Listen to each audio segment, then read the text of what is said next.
Ciao a tutti, mi chiamo Umberto e sono un felice possessore della DJI Osmo Action 1, la prima serie che è uscita, che uso tuttora con soddisfazione.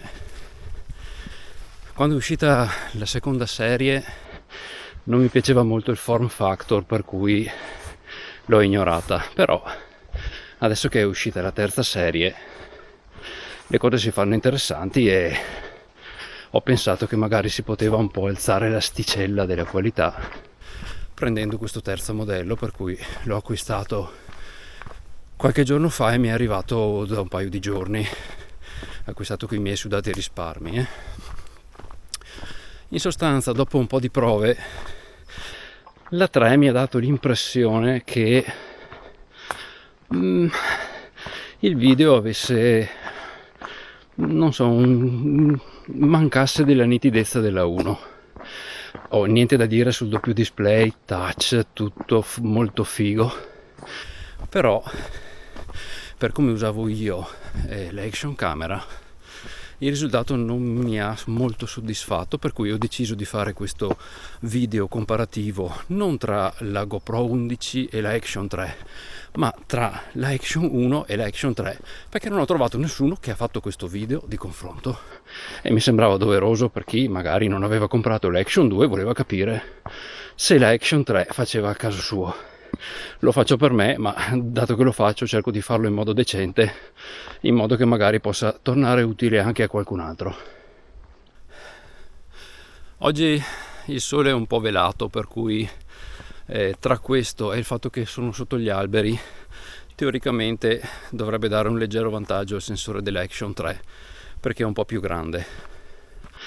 Inizierei questo confronto nel modo più paritario possibile, nel senso attivo il Rocksteady su entrambe allo stesso livello, nel senso sull'Action 1 Rocksteady, sull'Action 2 Rocksteady 3 senza horizon balancing, quindi non c'è cropping aggiuntivo, e in più sull'Action 1 lascio l'inquadratura warped, quella a barilotto diciamo da action camera, mentre sull'Action 3 utilizzo il FOV ultra wide, perché mi sembra più onesto, dato che tutti e due i sensori sono più o meno da 12 megapixel e cambia soltanto il FOV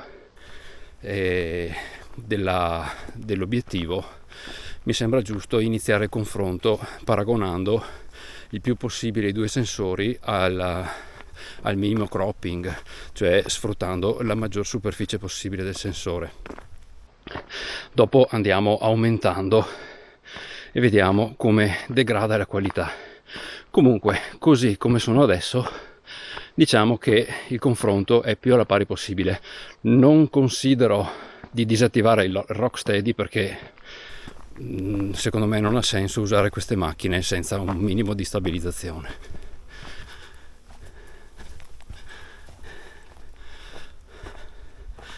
Tra l'altro non indosso la solita bandana apposta, perché così utilizzo i capelli per vedere il livello di messa a fuoco delle due camere. È un buon sistema per vedere appunto il livello di messa a fuoco sul viso. Un'altra informazione: tutte e due le camere sono impostate nello stesso modo, di Cinelike, massimo ISO 1600, auto white balance, cosa c'è ancora? A meno 0,3 di esposizione e 4K a 50 fotogrammi al secondo. Comunque i dati di entrambe le fotocamere li vedete sui lati dello schermo, per cui sono sempre disponibili. Ok, ora il linear oppure the warp, per come lo si voglia chiamare, è attivo su entrambe le macchine. Il Rocksteady è ancora equivalente tra le due macchine, non ho ancora attivato l'horizon balancing e vediamo un attimo come degrada la qualità del video della Action 3 per via del cropping maggiore richiesto da questo tipo di linearizzazione. Mi sembra di notare nella 3 che l'effetto della stabilizzazione elettronica si nota maggiormente rispetto alla 1 per via del fatto appunto di questo maggiore crop. Questo, se si va in situazioni di luce non fortissima, secondo me fa un po' di differenza. Comunque, bando alle ciance e adesso attivo l'horizon balancing della Action 3 perché sostanzialmente, a parte il sensore, è il motivo per cui l'ho acquistata. E adesso lo attiviamo. Bene, adesso l'horizon balancing della Action 3 è attivo e qui c'è un maggiore cropping da parte dell'Action 3 per via della necessità di stabilizzazione dell'orizzonte che la Action 1 non è in grado di fare, per cui mi aspetto che qui si vedano maggiormente i degradi dell'immagine causati dall'elevato cropping del sensore.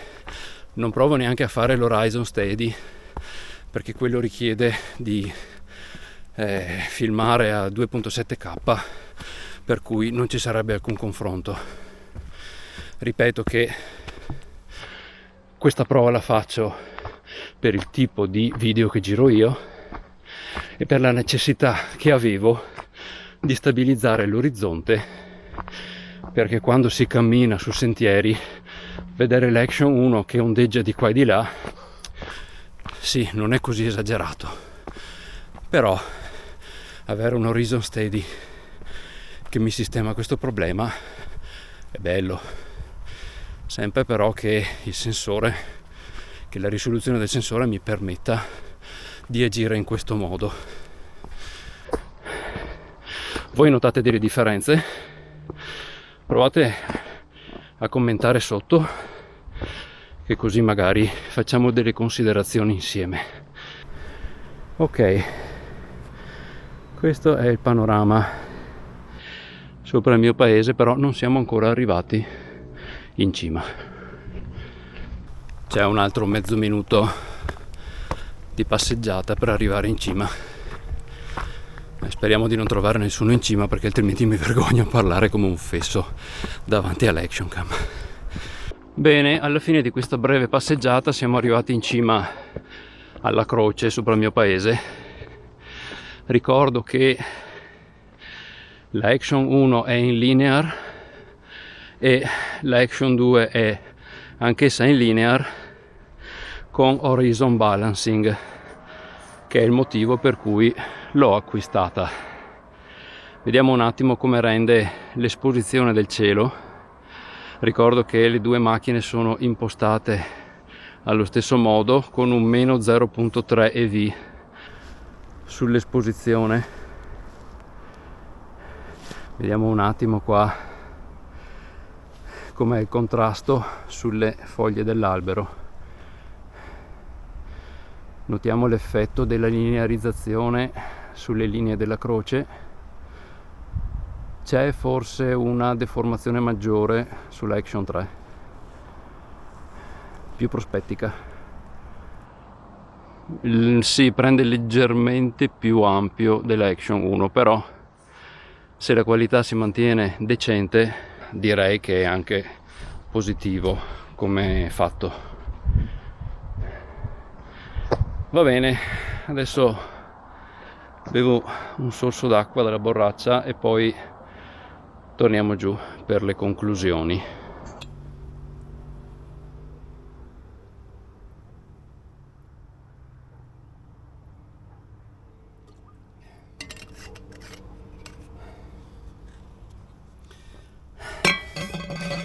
Adesso smettila.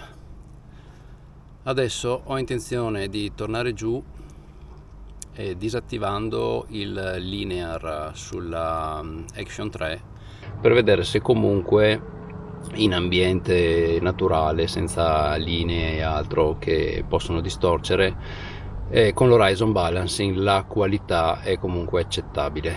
Quindi adesso disattivo il linear e imposto il wide.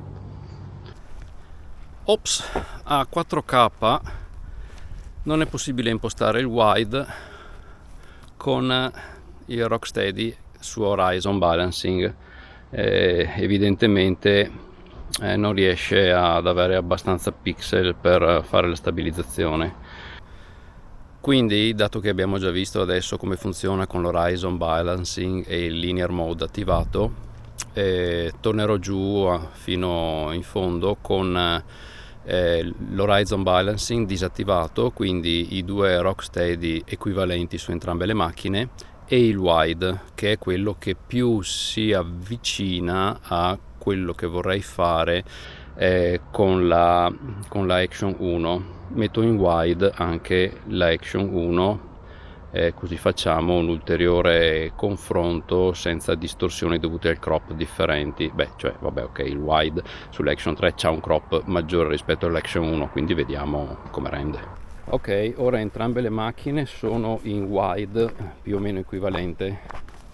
Tenete conto del fatto che l'Action 3 croppa maggiormente rispetto all'Action 1 per ottenere più o meno lo stesso FOV dell'Action 1.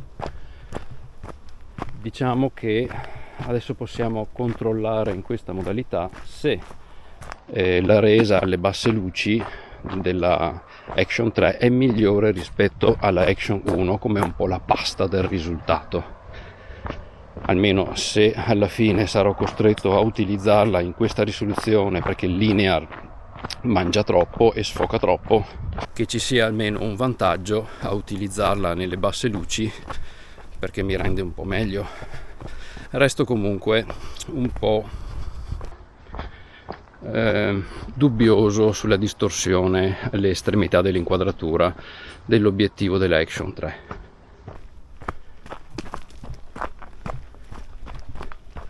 Adesso mi muovo in modo un po' più rapido per vedere se a parità di FOV la Action 3 ha maggiori problemi con la stabilizzazione elettronica.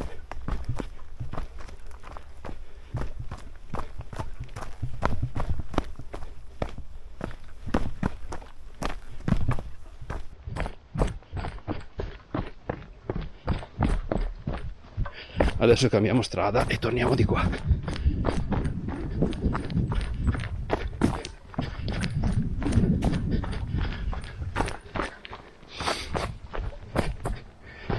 Sì, senza ammazzarsi magari.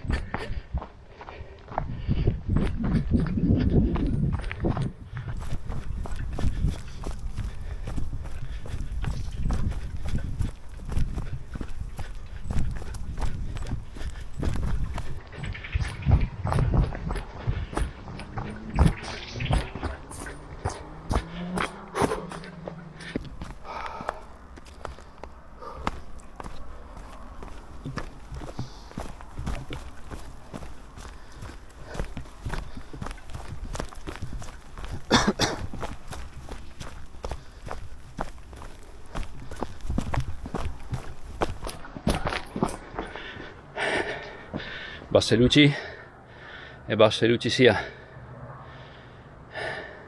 Comunque la 3 prende sempre un po' più di largo della 1.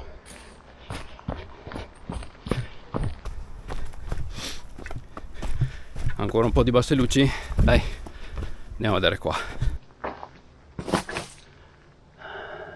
Qua è abbastanza scuro.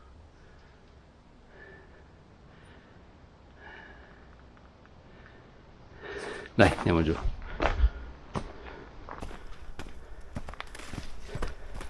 Anche il passaggio tra poca luce e molta luce, vediamo un po' come sono i contrasti e l'adattamento della videocamera alle varie situazioni. Però adesso l'ultimo pezzettino lo faccio di nuovo con il linear attivato perché cavolo, quello voglio usare. Ok, adesso le due camere sono nuovamente su linear con il Rocksteady equivalente, quindi la Action 3 non ha l'horizon balancing attivo.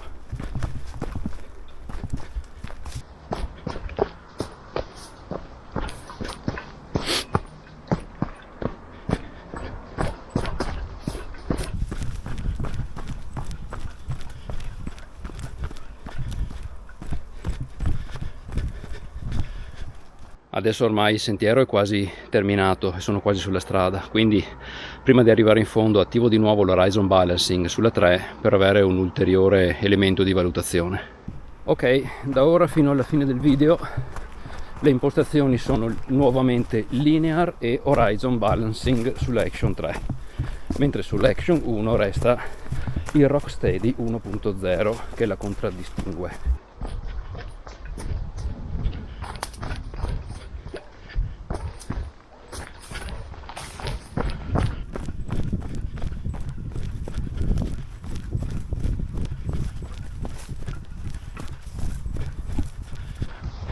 Com'è l'horizon balancing?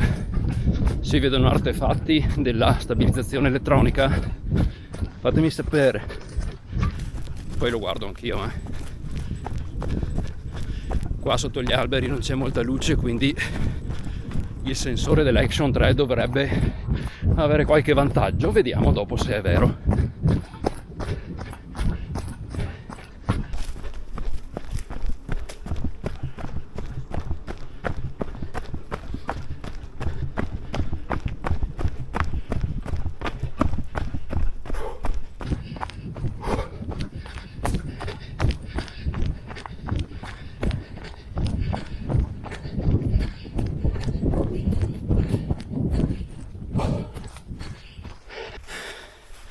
Chiuso l'anello.